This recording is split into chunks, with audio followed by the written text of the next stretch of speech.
This is We Have a Problem podcast. I'm Charles Hall, and it's an honor to be here with you. This podcast was built for leadership conversations and problem solving. I would say leadership is one of my favorite subjects to think through and talk about. If you have developed an awareness of who you are and the value that you bring across different arenas and areas, it does occupy a defining portion of that leadership picture. I believe there's another phase that matters just as much. Helping others to discover and develop that same awareness is where leadership can shift from busyness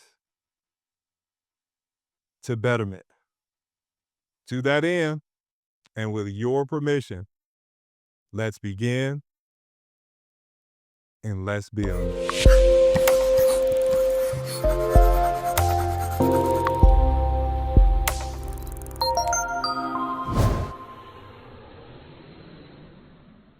This session today is called Build and Become.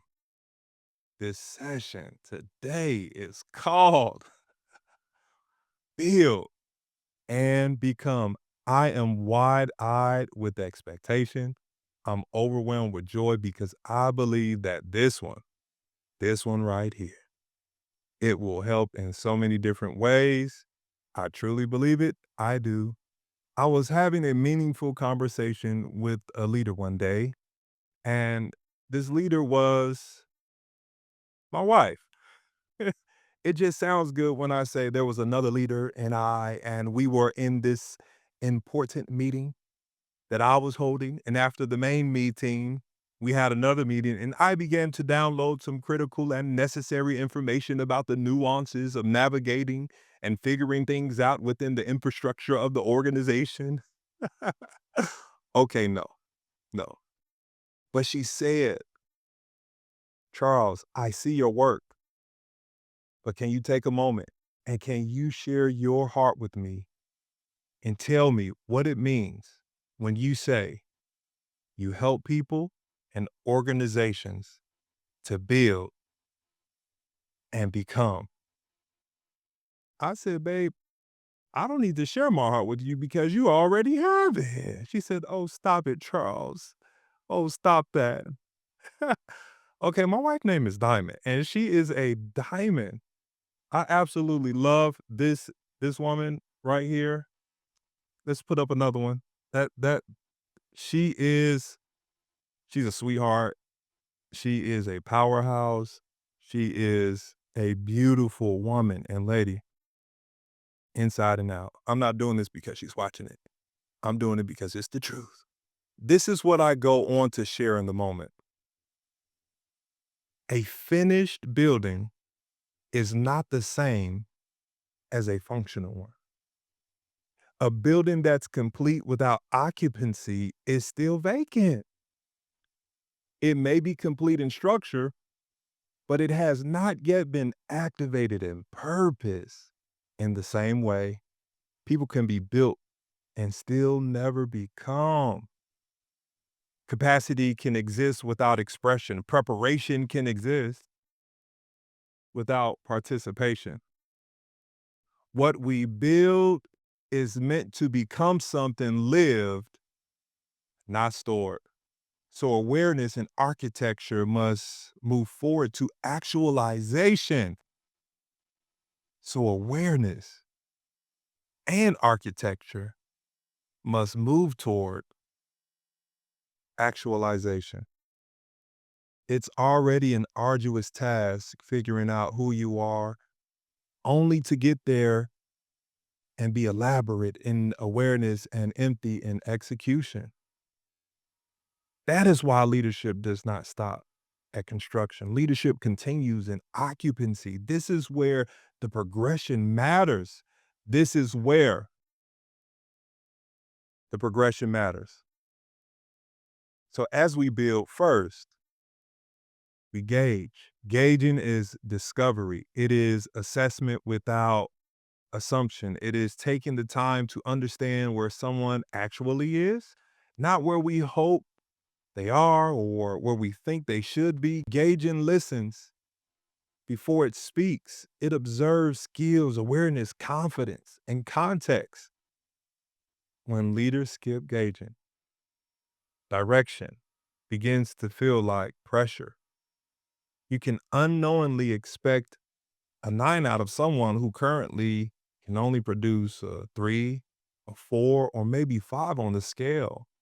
When leaders honor the gauge, direction comes through as thoughtfulness.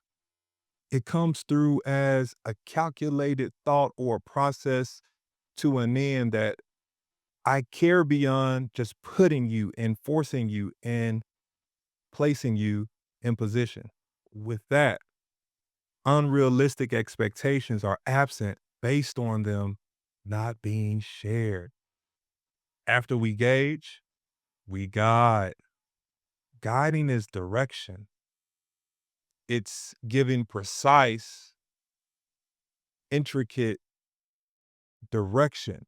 Once you understand where someone is, you can responsibly point them towards where they need to go. Guidance creates a clear picture of the building process. It gives language, expectations, and pathways.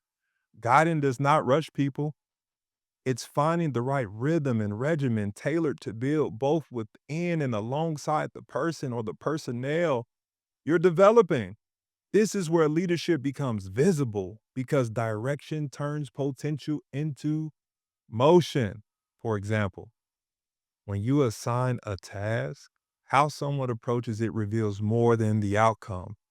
Their pace, their questions, their responses, their confidence, or the lack thereof. It will show you where they are in the learning process. That response tells you what they will need next. Then comes the phase that sustains the growth. We grade. Grading is evaluation before and for development, not judgment for punishment. It is reviewing the progress with honesty and accountability. It identifies what is working, what needs adjustment, and what requires more time. Grading creates feedback without fear. It helps people understand how they are growing and where they can grow next. This is where leadership values the improvement over image and the approval of those that are being led. What we can run into is misevaluation of people.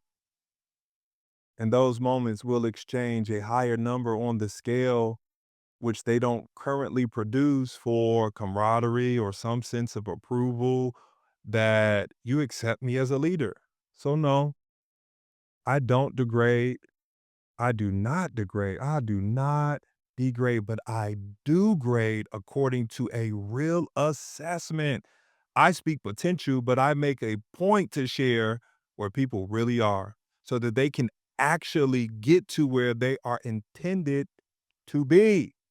This becomes problematic when we misappropriate certain numbers on a scale higher than they should be, because when it's time to guide them further, they won't be ready. And when it's time to give them more responsibility, it'll be too weighty. You're hindering. I'm hindering. We're hindering the growth process by telling people they're higher than they really are. So when it's time to really help them, they've already registered a habit. I have it all together in this area because you told me I'm excellent and I didn't need adjustments based on what we say those moments. That's why grading is essential. It has to be handled not only with care, but with courage, because we should be leading people, because we should be leading people and not lying to them. I actually like that one. That one's good. This is not a moment to bulldoze what we built. This is also not a moment or a banner to break people. It's an intentional assessment for true building and betterment. But real leadership does not inflate people to feel accepted. It equips them to actually become. And finally, we give. Giving is deployment. It is trust in motion. It's releasing people into responsibility without hovering. Giving is where occupancy happens. What has been gauged, guided, and graded is now deployed. This is where leaders stop directing and start witnessing. You give room, and sometimes you can create a room. You give authority, and authority is not given randomly. It is released based on credibility, consistency, and productivity. Giving becomes perpetual here because leaders are no longer the bottleneck. Progress. I once told someone, I don't produce preachers, I produce producers. This is non-linear talk. I speak in layers. It's a small t, capital H-E-R-E. I'm talking to you there and here at the same time. Things that'll help you now and later. For where you're going, you will need more than the stage. You will have to be gifted outside of your gift because after you score a 40-point game and throw 5 touchdown passes, can you handle the interviews? Can you subdue that inner dialogue that wants it to solely be about you? Can you refocus, recalibrate, and adjust back to building? Yes, let's work on facets of you functioning. People who carry responsibility create movement and generate fruit beyond their leader's presence. I do not produce preachers. I don't produce performers. I produce producers. In this scenario, you deploy people into the work they've been built to become. When giving is done well, leaders don't disappear, they multiply. What was carried by one set of hands beforehand is now sustained by many. This is not abdication, it's delegation. Build leads to become. I was talking to my babe. I said, babe, build leads to become. That's what build and become means. Because you can finish a building, but if it's not occupied, it's vacant. We want occupancy, not vacancy. Gauging discovers, guiding directs, grading develops, and giving deploys. Gauging discovers, guiding directs, grading develops,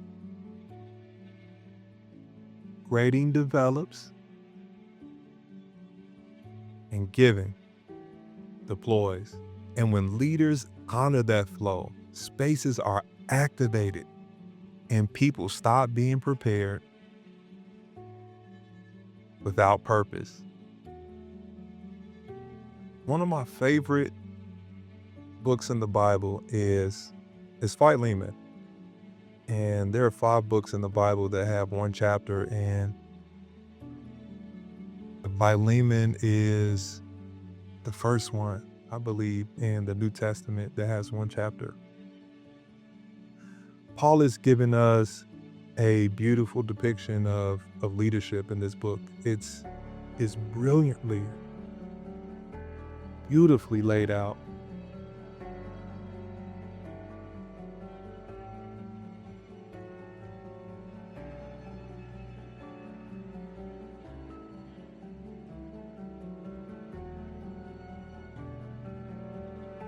He's speaking of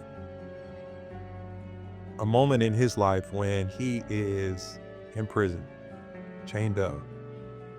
And this guy named Onesimus, he comes to visit and he becomes one of Paul's students. And at some point in the story, Paul is writing to Philemon and he's commending, he's admonishing.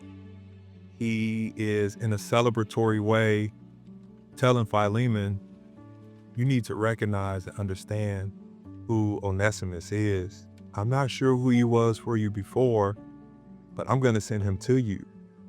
And I'm asking you this one thing, that you receive him as if he was me. This is so huge. This is so huge. When you get a moment, it's one chapter. I want you to read through this. This is why I am wide-eyed. Paul is in prison and he's building. This is bastard building. You're in chains, releasing people. You're behind bars, setting people up. Now, this is the difference of putting someone on and putting someone up. When you put someone up, you invite them to your stage. Not a problem, that's great. That's a good aspect. But when you put someone on, you give them a stage. You prepare them for the stage. When you put someone up, you say, hey, I need you to do this for me, and just run with it. But when you put somebody on, oh man. Actually, that's why we have Proverbs, because if we did not have a Psalms, there would not be a Proverbs. That's legacy. It's David, then Solomon. And it's sequential. They follow each other. Paul is building. Paul is intrinsically and intentionally spending time with Onesimus. And he gets to the point, and I'm sure while Paul is in prison would like to keep Onesimus by his side, he says, no, there's more inside of Onesimus that he can give out or give from to be a blessing to God's people. Paul says to the point, if he owes you anything, charge it to me. I'll pay it back. He didn't just create room, he created a room for Onesimus. He sent word. He gave his approval. He extended his credibility. He said, when you see Onesimus, you see me. He's pretty much telling them Onesimus is a builder. When he gets back to you, do not treat him like he needs to hold your bag. He has something in the bag. He has something to give. But it started with Paul taking time to invest in him, but it didn't stop at building. Paul gave him an opportunity to become. He didn't stay stagnant. Paul wasn't selfish with wanting to keep him based on him being in prison. How crucial, how critical, how mind-blowing, how next level is it that someone is bound but can still release? He sent word to Philemon. As leaders, we should be thoughtful enough to quiet the inner dialogue that says, just stay here. Don't go anywhere. Stay faithful. I want you to stay faithful, but I also see more on the inside of you. I don't build people for building. I don't build people for a building. It's plural. I build them for buildings. That's the difference. Putting someone up. That's the difference from putting someone on. Master builder.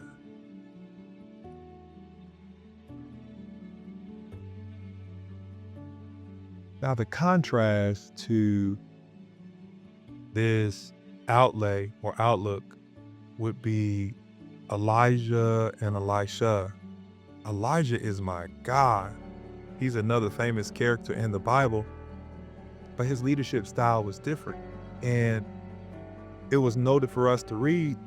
So God tells Elijah to go and anoint Elisha as his successor. And at some point in that story, he's going to different places and he's telling Elisha to stay behind. Then in a verbose way, he says to Elisha, "What do you want?" Okay, here's the problem. Here's the problem that I have. It's not that Elisha said, "I want the double portion." It's that Elisha had to ask, "What do you want?" You don't need prophetic insight. You don't need a next level awareness to understand who Elisha is. Because God told you. God told you who Elisha was. He told you to go anoint this man to be your successor. How can you miss me? How can you miss me? And God told you who I am. As leaders, if we're not careful, we'll keep people behind in certain places. But in that moment, Elijah knew, based on a conversation with God, who Elisha was and what he needed to do to get him prepared for deployment. As leaders, we have to be careful. We have to be wise. We have to be sensitive. We have to be considerate. When God has entrusted us with what he cares about the most, that's the only thing that we can take with us is people. That's the only thing that we can take with us. Mad respect for the number twos in both of those stories. Oh man. Onesimus shows up for Paul while he was in chains. How beautiful. How beautiful is it when people show up, not at your heights, but in one of your low moments, they show up to help. And he received the investment and became because of Paul's tutelage and teaching and investment. Good for you, Elisha. After Elijah saying, "What do you want?" even with the treatment that he received from his heart, and his first response wasn't a retort, it wasn't retaliation. He simply said, "I want a double portion of your spirit." He didn't say your stuff. He didn't say status. That's commendable for someone to mishandle you, so to speak. But you hold on to your innocence. You keep your innocence. You're steadfast in keeping your heart soft and malleable, a hard shell and a soft heart. He responded and said, "I'll take a double portion of your spirit." This is how we help people build and not stop at building, because once the building is done, we have to help them become. There are levels within the building that has been built, and we need our people to function. We need our people to become. This is build and become. Gauge and discovers. Guide and directs. Grade and develops. And give and deploys. Gauge and discovers. Guide and directs. Grade and develops. And give and deploys. Let's help people discover and develop, which leads to deployment. This is build and become. This is build and become. This is build. This is how we help people become. Thank you so much for tuning in. This has been We Have a Problem. I'm Charles Hall, and I will see you on the next one.